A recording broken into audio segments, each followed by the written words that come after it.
Hello everyone, welcome back to my channel. Let's continue our chapter 11 Landforms from class 6th SS semester 2. Plateau, land part having approximate height more than 180 meters above the sea level, wide and flat surface from the top is called plateau. Plateau यानी पठार. तो समुद्र तल से 180 metre से अधिक ऊंचाई वाली भूमि के भाग को जिसकी ऊपर से चौड़ी और सपाट सतह होती है उसे पठार कहा जाता है. क्लासिफिकेशन ऑफ प्लेटूज यानी पठार का वर्गीकरण. Plateaus can be divided into 3 parts on the basis of geographical location and structure. Intermontane plateau, piedmont plateau and continental plateau. तो प्लेटू को उनके ज्योग्राफिकल लोकेशन और स्ट्रक्चर के आधार पर 3 भागों में विभाजित किया जा सकता है. एक तो है इंटरमोंटेन प्लेटू, पिडमोंट पठार, और तीसरा है कॉन्टिनेंटल प्लेटू. फर्स्ट जो है वो इंटरमोंटेन प्लेटू है. Any part of land which is fully और partially surrounded by high mountain range from all 4 sides is known as intermontane plateau. Plateau of Tibet and plateau of Mongolia are its examples. तो आप यहाँ इस photo में देख सकते हो that this is intermontane plateau. तो किसी भी भूमि का वह हिस्सा जो चारों तरफ से पूरी तरह से या आंशिक यानी पार्शियली रूप से ऊंचे पहाड़ों से घिरा हो उसे इंटरमोंटेन प्लेटू कहा जाता है. अब अगर इसके हम एग्जाम्पल्स देखें तो तिब्बत का जो प्लेटू है और मंगोलिया का जो पठार है वो इंटरमोंटेन प्लेटू का एग्जाम्पल है. Piedmont प्लेटू, region having straight slope on the one side in the foot of mountain is called Piedmont Plateau. Patagonia, that is in South America, Piedmont US, Malwa Plateau in India are the best examples of Piedmont Plateau. तो यहाँ पे आप Piedmont Plateau की तस्वीर भी देख सकते हैं. पर्वत की तलहटी में एक तरफ सीधी ढलान वाले क्षेत्र को पिडमोंट पठार कहा जाता है. पेंटागोनिया जो कि दक्षिण अमेरिका में है, पिडमोंट जो कि अमेरिका में है, और मालवा पठार पिडमोंट जो कि भारत में है, वो सबसे अच्छे पिडमोंट प्लेटू के उदाहरण हैं. Now third is continental plateau. तो an elevated land part due to geological movement और cooling down of magma on a big high land creates continental plateau. Lavic high land of Maharashtra in India, plateau of Brazil, plateau of Arabistan, Spain, Greenland and Antarctica are the example of continental plateau. तो यहाँ पे आप continental प्लेटू की तस्वीर देख सकते हैं.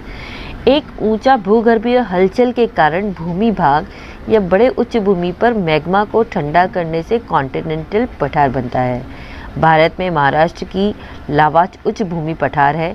इसी तरह ब्राज़ील का पठार, अरबिस्तान का पठार, स्पेन, ग्रीनलैंड और अंटार्कटिका का पठार इसके उदाहरण हैं. Importance of plateau. अब प्लेटूज़ का इम्पॉर्टेंस क्या है, महत्व क्या है? The lavic soil of plateau is fertile and it is very favourable for cotton crop. Precious minerals like iron, manganese and gold are found from the ancient solid rocks of the plateaus. For example, Chota Nagpur Plateau of India, slopes of this plateau are very important for cattle rearing and also very useful for tourism and film industry. तो अब जो पठारों का महत्व, तो पठारों की जो लावा मिट्टी होती है, लावियक मतलब जो लावा मिट्टी होती है वो काफ़ी उपजाऊ होती है और ये कपास की फसल के लिए बहुत अनुकूल है. पठारों के प्राचीन ठोस चट्टानों से लोहा, मैग्नीज और सोना जैसे बहुमूल्य खनिज पाए जाते हैं. उदाहरण के लिए भारत का जो छोटा नागपुर है वो एक पठार है. इस पठार के ढलान पे मवेशियों का जो पालन किया जाता है वो बहुत इम्पॉर्टेंट होता है और पर्यटन और फिल्म उद्योग के लिए भी ये बहुत ज़्यादा उद्योगी है. मवेशियों मतलब जो लोग अपने गाय भैंस मतलब जो अपने जानवरों को यहाँ पे चराने के लिए लेके आते हैं. Now next is plain. Level land और flat land at the height of less than 180 metres above the sea level is known as plain. Most of plains in the world are formed by alluvial soil deposited by rivers. Apart from rivers, some of the plains are also formed by wind, volcano and glaciers. तो plain का मतलब होता है मैदान. अब मैदान किसे कहा जाता है? तो समुद्र तल से 180 मीटर से कम की ऊंचाई पर समतल भूमि या समतल भूमि के मैदान के रूप में माना जाता है. दुनिया में अधिकांश मैदान नदियों द्वारा जमा की गई जलोढ़ मिट्टी से बने होते हैं. नदियों के अलावा कुछ मैदान हवा, ज्वालामुखी और ग्लेशियर से भी बने होते हैं. Classification of plains. On the basis of construction, plains are classified as coastal plain, that is structural plain, erosional plain and depositional plain. तो जो प्लेन्स है, जो मैदान है, उसका यहाँ पे वर्गीकरण दिखाया है। निर्माण के आधार पर मैदानों को क्लासिफाई किया जाता है, जैसे कोस्टल प्लेन है, इरोजनल प्लेन है और डिपोजिशनल प्लेन है। तो first is coastal plain. Coastal plain is also known as structural plain. Such plains are mainly formed near the seashore.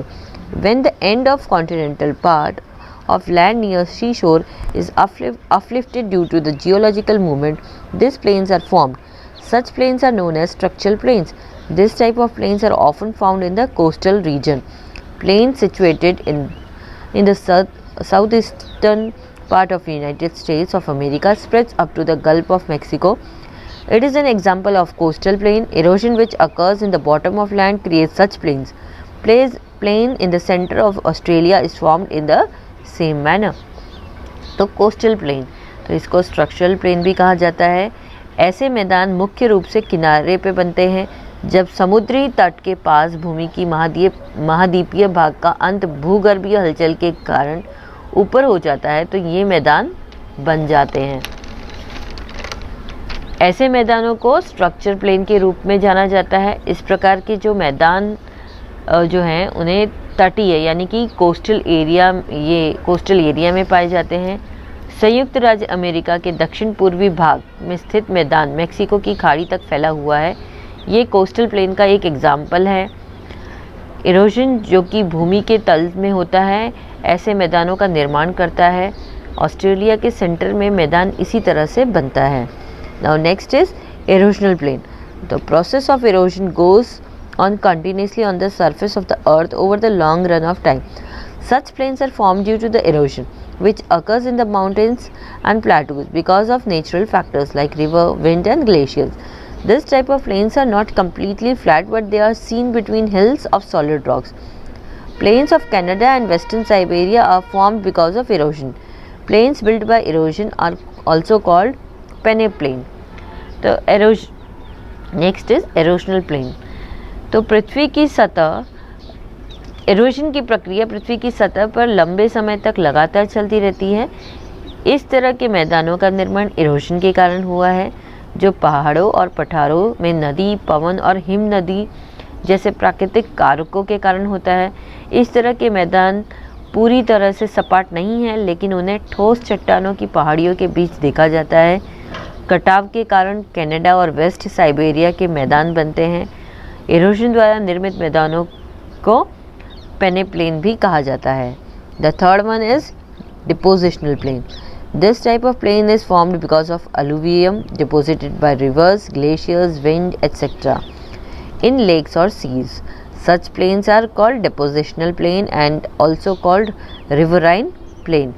तो झीलों या समुद्रों में नदियों, ग्लेशियरों, वायु आदि द्वारा जमा किए गए जलोढ़ के कारण इस प्रकार के मैदान बनता है। इस तरह के मैदानों को डिपोजिशनल प्लेन और रिवराइन मैदान भी कहा जाता है। River plains of Ganga Yamuna in India, Huang Ho plain in North China, Lombardy plain formed by Po river in the Italy are the unique examples of alluvium plains. When plains are formed with the deposition of alluvium in the lakes, then they are called lake fields. Kashmiri Valley is an example of lake field in India. तो भारत में गंगा यमुना की नदी के मैदान, उत्तरी चीन में Huang हो मैदान, लोम्बार्डी इटली में पो नदी द्वारा निर्मित मैदान जलोढ़ मैदानों के यूनिक एग्जाम्पल हैं। जब झीलों में जलोढ़ के जमाव के साथ मैदानों का निर्माण होता है तो उन्हें झील के मैदान कहा जाता है। कश्मीर की घाटी भारत में झील क्षेत्र का एग्जाम्पल है। Now importance of plains. Places of human habitation and trade commerce are established in the fertile plains. Flat plains have proved more useful for routes and rail routes. Cities having dense population are situated in the plains. Fertile land is more useful for farm production. Farm produce supplies raw material for the industries. तो मैदानों का क्या महत्व है?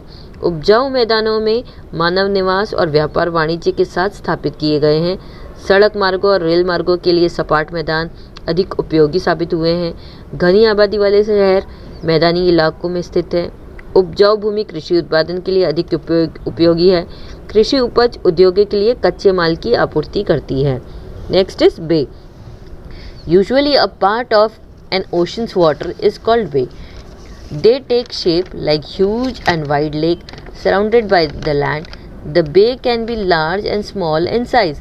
Bay of Bengal in India is the best example of it. तो बे आमतौर पर महासागर के पानी का एक हिस्सा बे कहा जाता है। वे आकार लेते हैं जैसे भूमि से घिरी विशाल और चौड़ी झील। आकार में बड़े और छोटे हो सकते हैं। भारत में बंगाल की खाड़ी इसका सबसे अच्छा उदाहरण है। Next is gulf. When watery area is surrounded by land from the three sides, it is called Gulf. Gulf of Khambhat and Gulf of Kutch are the best examples of it. तो gulf का मतलब होता है खाड़ी। जब पानी का क्षेत्र तीन तरफ से भूमि से घिरा होता है तो इसे खाड़ी कहा जाता है। तो खंभात की खाड़ी और कच्छ की खाड़ी इसका सबसे अच्छा उदाहरण है। Next is cape. Cape is a perpendicular end of land that extends into the water body. It also can be known as sea line. For example, Kanyakumari in India and Cape of Good Hope in Africa. तो cap भूमि का एक लंबवत that is perpendicular छोर है जो कि water bodies में फैलता है। इसे समुद्री रेखा के रूप में भी जाना जा सकता है। उदाहरण के लिए भारत का जो कन्याकुमारी है और अफ्रीका का जो केप ऑफ गुड होप है वो उसको हम केप बोलते हैं। Next is island. So a piece of land that is surrounded by water from all four sides is known as island. For example, Lakshadweep Island, Island Andaman and Nicobar, Island Shankhodwar that is Bet Dwarka, Pirambet, Shialbet etc. तो island का मतलब होता है द्वीप। एक भूमि का टुकड़ा जो चारों तरफ से पानी से घिरा हुआ है एक द्वीप के रूप में माना जाता है। उदाहरण के लिए लक्षद्वीप, अंडमान एंड निकोबार आइलैंड, शंखोद्वार जिसे हम बेट द्वारका के नाम से जानते हैं, पीरमबेट, पीरबेट, शियानबेट। तो ये सारे आइलैंड के एग्जाम्पल हैं। Next is valley. Low lying region among the mountain ranges at the time of formation of fold mountains and block mountains erosion takes place due to the flowing of rivers or glaciers. As a result, valleys are created. For example, Kashmir Valley. तो valley का मतलब होता है घाटी। तो पर्वत श्रृंखलाओं के बीच कम क्षेत्र जैसे फोल्ड माउंटेन्स या ब्लॉक माउंटेन्स के निर्माण के समय नदियों या ग्लेशियर्स के बहने के कारण जो इरोजन होता है उसके कारण घाटियों का निर्माण होता है। तो एग्जाम्पल जो है वो हमारी कश्मीर की घाटी है। Next is straight. तो a narrow piece of sea that join two larger water areas is called strait. For example, Palk Strait between India and Sri Lanka. तो स्ट्रेट समुद्र का एक नैरो यानी कि जो संकड़ा टुकड़ा होता है जो दो बड़े जल क्षेत्रों से जुड़ता है उसे स्ट्रेट कहते हैं। एग्जाम्पल के लिए पाक स्ट्रेट जो कि भारत और श्रीलंका के बीच में है। Next is isthmus. A narrow piece of land which separates two water areas is called isthmus. For example, Panama between North and South America. तो भूमि का एक संकीर्ण टुकड़ा यानी नैरो टुकड़ा जो दो जल क्षेत्रों को अलग करता है इसे isthmus कहा जाता है। एग्जाम्पल के लिए पनामा जो कि नॉर्थ अमेरिका और साउथ अमेरिका के बीच में है। Last, peninsular, a piece of land which is surrounded by sea from three sides and connected with land on one is called peninsula. Example, South India, Saurashtra. तो peninsular को प्रायद्वीप कहा जाता है। ज़मीन का एक टुकड़ा जो तीन तरफ से समुद्र से घिरा होता है और एक तरफ ज़मीन से जुड़ा होता है उसे पेनिनसुलर कहा जाता है। एग्जाम्पल अगर इसका दे तो हम दक्षिण भारत जो हमारा साउथ इंडिया है तो आप देख सकते हो कि वो तीन तरफ से वो पानी से घिरा हुआ है और एक तरफ उसका ज़मीन से जुड़ा हुआ है। इसी तरह गुजरात का जो सौराष्ट्र है वो भी तीन तरफ पानी से जुड़ा हुआ है और एक तरफ ज़मीन से जुड़ा हुआ है। तो ये था हमारा चैप्टर। आपको अच्छा लगा, समझ में आया तो सब्सक्राइब करिए मेरा channel Harshita Education. Bye bye.